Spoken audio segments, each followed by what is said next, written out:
be a supportive spouse in any situation is to be that supportive spouse in every situation. You look at your spouse and you know this is something they really, really want to go after something. I'm going to go after it with you. Because it's much easier for us to fight arm in arm than for us to fight head up. Welcome to the Good News series. Is it possible for a husband and wife to go into business and succeed? Well, tune in to find out more. Hey, what up, folks? I'm Junior Staton. And I'm Tanisha Staton.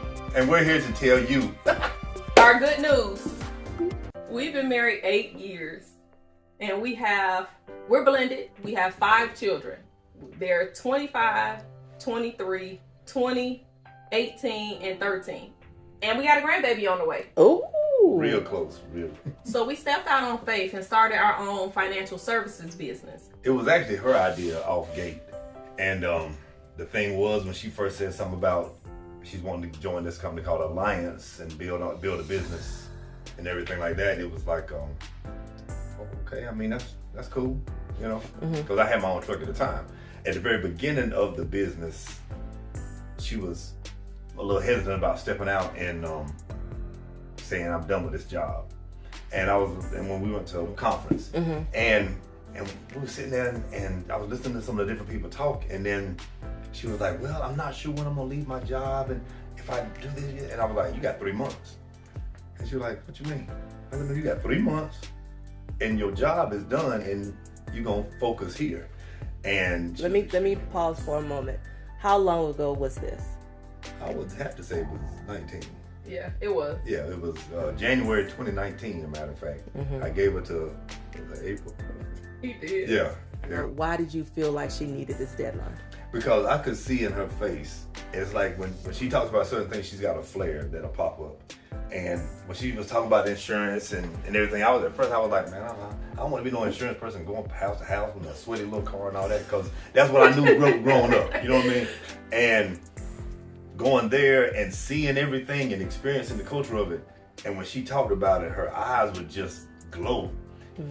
But she was just a little hesitant on her.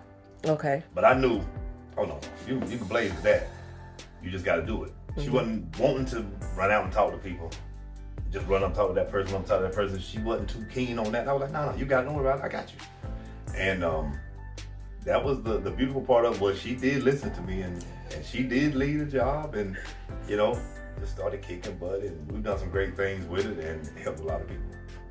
I love serving people in any capacity, whether it's church, whether it's the community. So this was a way to serve people and build a legacy, not only helping other people, but helping our family build a legacy.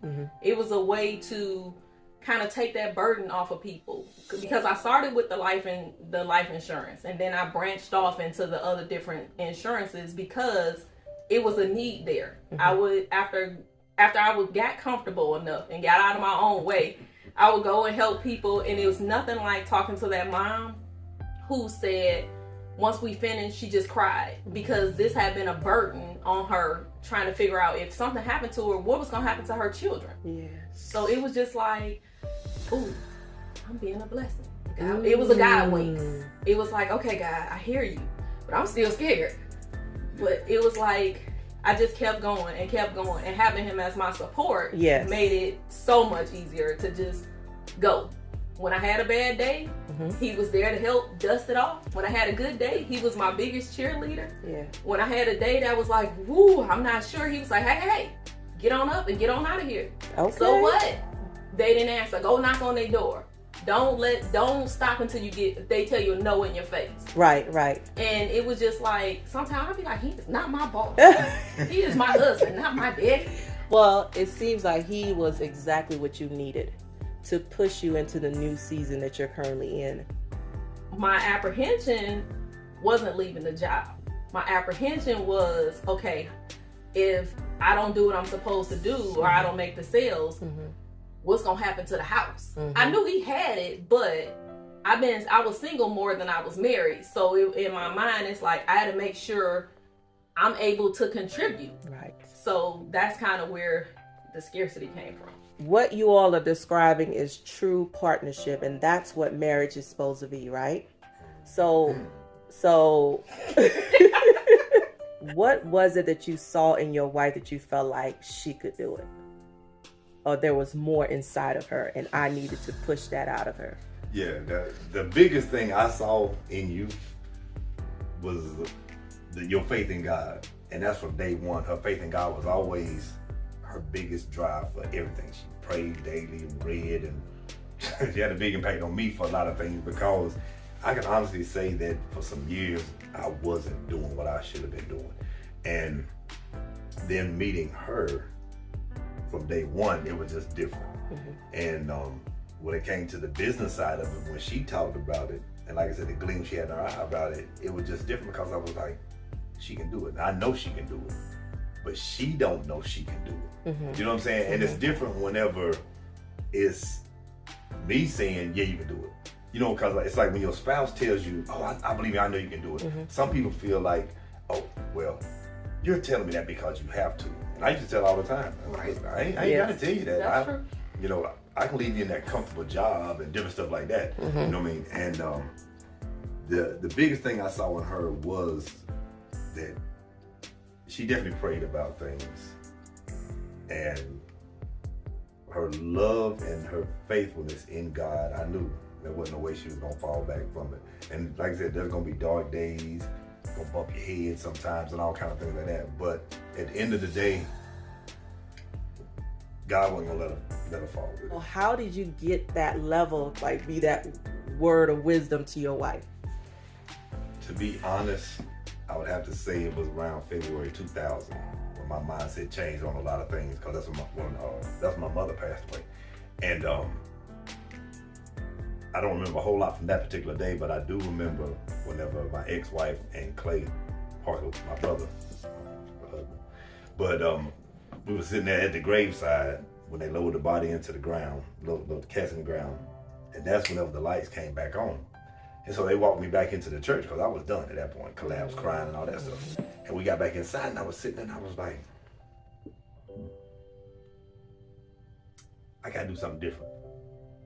Because, you know, every funeral you're gonna cry and everything else, Right. but it's like, my mom said to me that I had to be the one to bring that joy in the people's lives in whatever situation. And so that's when my mindset started changing on some things. And it wasn't a full-scale mindset change at that point. It just started to change then. And then over the years of trying to fail and whatever, it just became to the point where I can push through anything. And then pain is a state of mind. What's your role in the business? Well, at this point in time, it's different than when we first initially started. At this point, I'm the marketing director, and just trying to make sure people can see us and know what it is we're doing. But now, initially, it was on her as far as actually selling the product. And we started at the house. She had the desk in the office upstairs, and then she had the dining room table. And, you know, she was going for both of them. Right. And it's like, well, babe, look, we can't even eat at the dining room table. We had to use the other table. Right. Hey, these people need to know. What you describe, having papers on your dining table, having things everywhere, it goes back to the saying that I believe Pastor Michael Todd said it, all you have is all you need. You just need to start. And that's what you did. Yes, I don't have an office yet, because a lot of people wait until everything is in place before they move. It was controlled chaos. In at the dining room table. So when anybody was coming over, I had to clean it up, because I had leaves everywhere. I had different green sheets all over the place. My computer was always there. It was controlled chaos. I knew where everything was, but he was like, what is this? It looked like somebody opened the door and the wind just took it in. Pretty much. And then the crazy thing is, some days she'd be like, well, babe, can you I'm at such and such, can you look on the table and I need such and such? And I'd be like okay, what I need, what am I looking for? And she would tell me, but I can tell you how to get right to it. And that's the crazy part. She could tell me how to get right to it. Like, it's on the top right corner. It should be like the third or fourth paper down. And I'd be like, and she'd be like, is it such and such? Yeah, that's it. Boom, I need that. So I would end up taking a picture of it, sending it to her, or reading whatever information she needed on it. But I would give it to her that starting at the house was a beautiful thing, because it really let her know she could do it. because you're comfortable in your home. Right. And that comfortability sometimes keep people in confinement because, you know what I mean, you happy. Ouch. Yeah, you know what I'm saying? You're in a happy place, you comfortable, and I know where everything is at. Mm-hmm. But then when you gotta go to the office, it's like, okay, you gotta get up, you gotta go, you gotta go, you gotta go. Mm-hmm. You know, and so that was the reason someday I have to kick her and be like, babe, you going to the office? Because I was normally leaving at, 3, 4 in the morning. Mm-hmm. And I would call her and be like, hey, you up yet? Well, my alarm goes off in 15 minutes. Okay, why don't we go ahead and get up now then? Right. Well, I'm awake. Okay, babe. I needed that 15 minutes. But she Right. wouldn't be asleep. Right. But I was like, okay, get yourself together. I'm going to call you back. So I give her 23 minutes or something like that, and I'm calling back. And it's like, babe, you up? You popping? Let's get it. Okay. Especially if it's the day she got to dial. Because the hardest part about dialing is the fact that... It was getting started. Yeah, that's the hardest part of anything. Getting started. And dialing is, you pick up the phone and you got your numbers and you just dial. And boom, you talk to somebody, or you might not. You done made 15, 20 calls. Mm-hmm. You talk to one person. One person. So dialing was her Achilles heel. So I tried to do that for her at one point.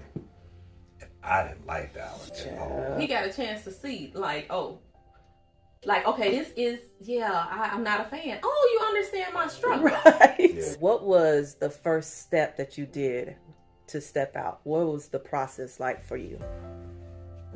I started to, once in preparation to it, since he had given me 90 days, a whole 90 days, I just started trying to book more appointments, because I would run appointments 1 in the evening, and then I would run them on Saturdays. Wait, hold on for a moment.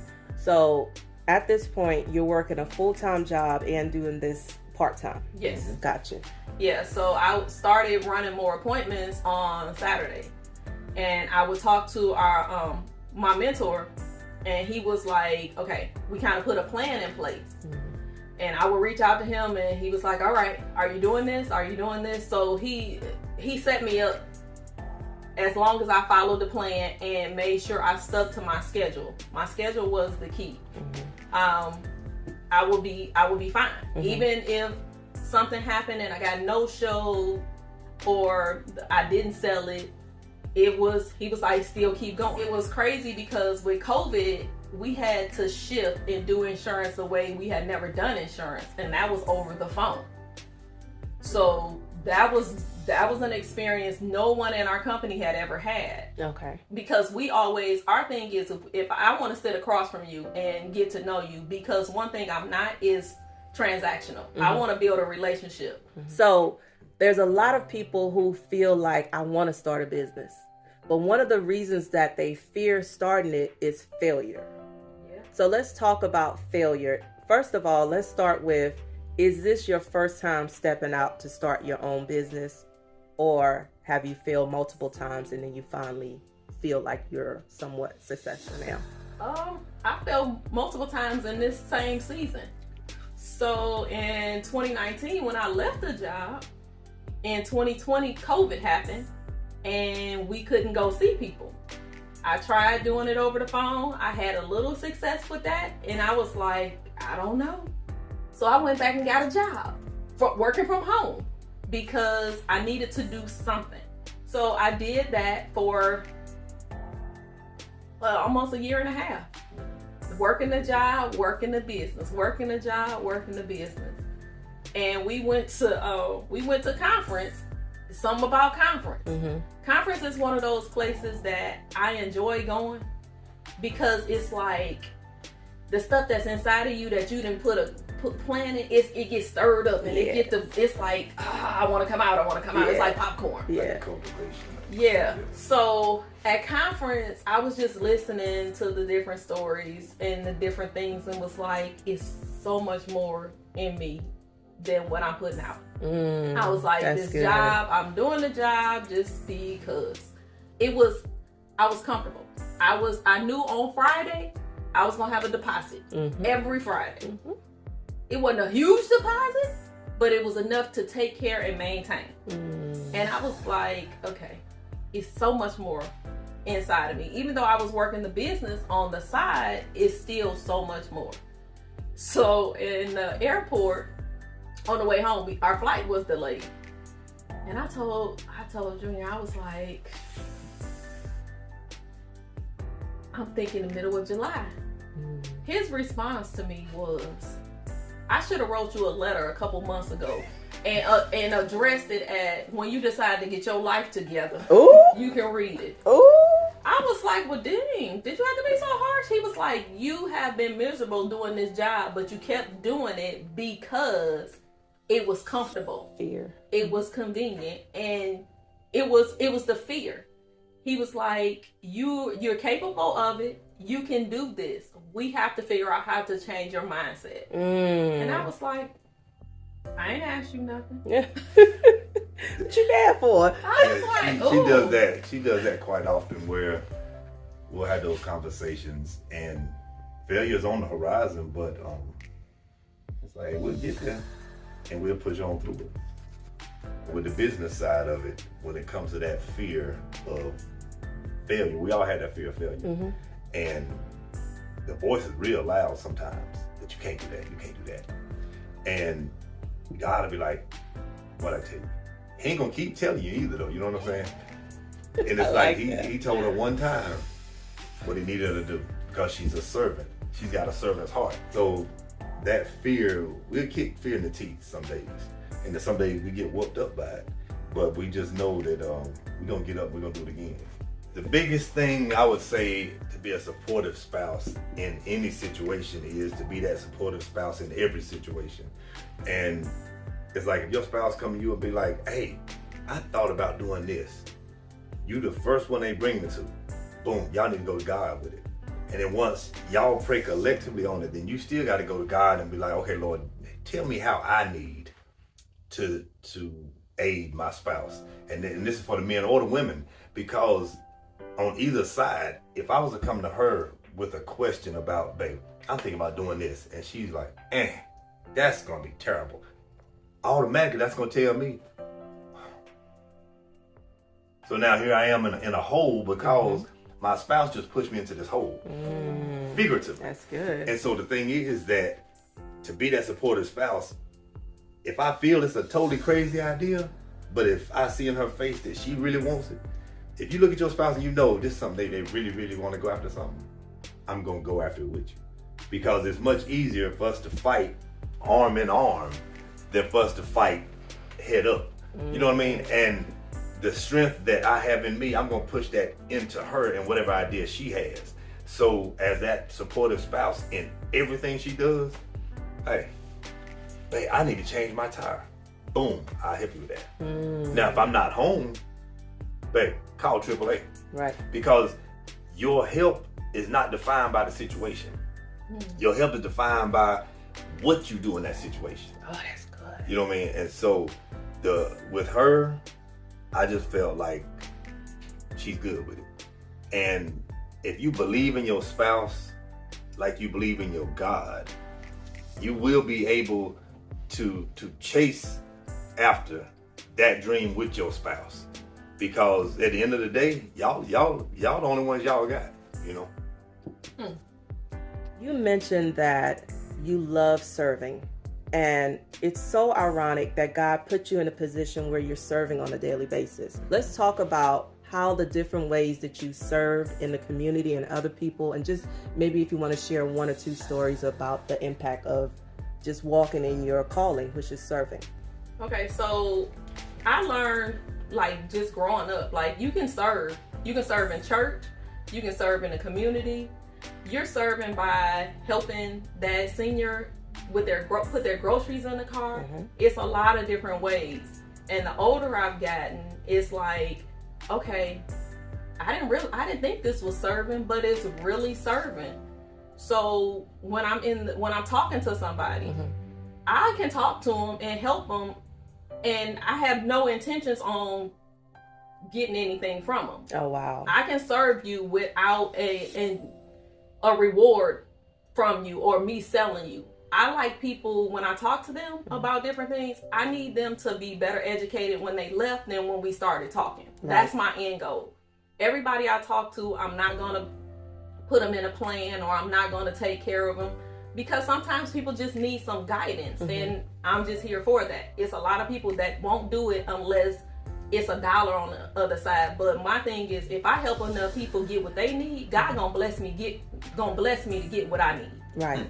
So, right. It's hard to say a servant's heart some days as a man, because it's like, oh, I'm not a servant. But then it shows I guess you would say, the humbleness that God puts in us, because it's easy to serve people, you know what I mean? And we do it without even thinking about it. And it's easy to serve our spouse because that's somebody we deal with on a daily basis. But as far as what does serving look like to me, it's just like, it's being there for people, pretty much. That's good. You got to step out on faith, but listen to God, because God's timing is way better than our timing. Sometimes we step out a little prematurely because we said that it's a time, but God is telling you to wait. Make sure you're hearing God. Second thing is, get some people in your corner that's going to hold you accountable. On those days when you're ready to quit, you're going to be able to call them and they're going to tell you, listen, you can have this pity party, but we're not sending out no invitations and we're not doing no tickets. Shake it off. Let's go and keep it moving. Because if it's just you, the enemy is going to attack you in isolation. So don't isolate. Surround yourself with people who are going to cheer you on when you need it, and they're going to help pick you up and pray with you and for you as you go through it.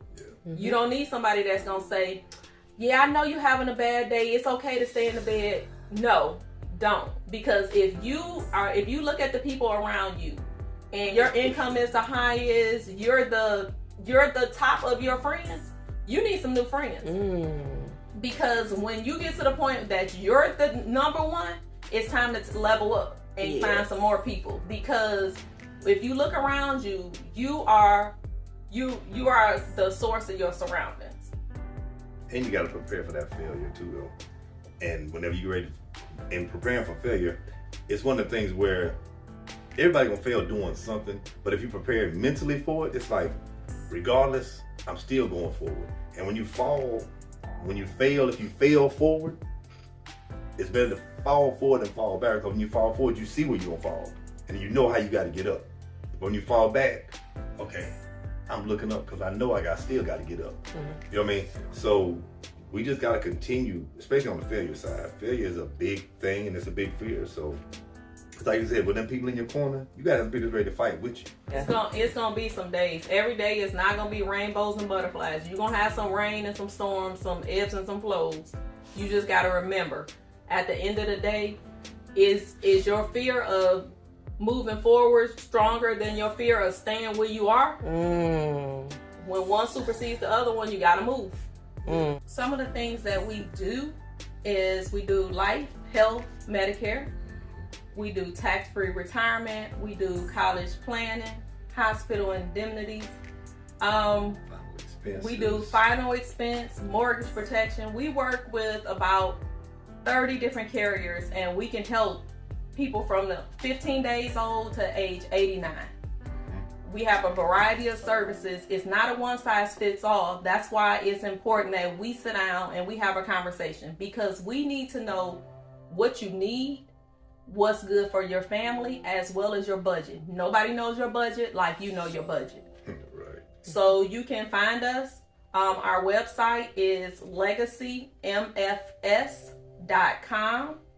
We're on Instagram as LegacyMFS. We're on Facebook as Legacy Movement Financial Services, LLC. And our physical address, we're in downtown Monroe, right across from Moose's Pharmacy, used to be Faulkner's, at 204 East Jefferson Street. We're here to serve you. Yeah, if you don't know where we're at, give us a call, and we will let you know how to get here. Because we'll come see you, y'all come see us. We're gonna hustle, we're gonna grind, we're gonna execute. Because at the end of the day, we're gonna serve you. And education is the key. In the words of Dr. Myles Monroe, you were not born to be employed, you were born to be deployed. Your job is what they pay you to do. Your work is what you were born to do. This couple has discovered what their work is, and their work is service. Before you leave this earth, make sure that you're doing what you are created to do. Congratulations, my friends, for choosing to deploy and not just be employed.